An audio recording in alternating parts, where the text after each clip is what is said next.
Hey, Justin Labato here inside of the Autogeek Show Car Garage, and we're here to answer most frequently asked questions. So for example, what is the best product to clean your rims?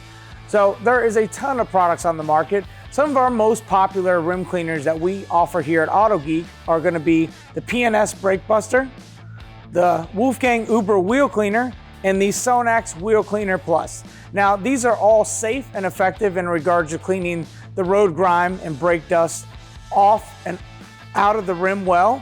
And overall, there's, pH balanced products, there's acid-based products, there's alkaline-based products. It's understanding the chemistry of the wheel cleaner and how you're trying to clean them. Because of course, there's different surfaces. You have powder coated, you have painted finishes, you have aluminum, and you have chrome.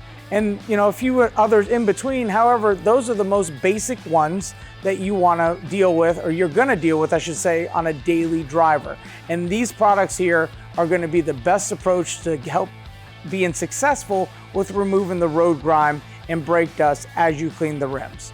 And as a tip, or a professional tip, what we like to do is we like to actually spray the rim and let it dwell for, I would say, a 1 to 2 minute period, then pressure rinse to remove the bulk of the brake dust. So that as you actually get down on your hands and knees to go and scrub them, you've removed the majority of brake dust, so you're not fighting that. Then you could respray your favorite rim cleaner and of course agitate and rinse, and that should allow you to get the best results for when you're trying to clean your rims at home. And of course, you'll want to do this out of the sunlight, so that way they're not heated up from the sun, and of course not just being driven either. So you want a nice cool surface to do this on as well, so that way you don't have any adverse effects with the chemical or anything else in the surrounding areas of the rim.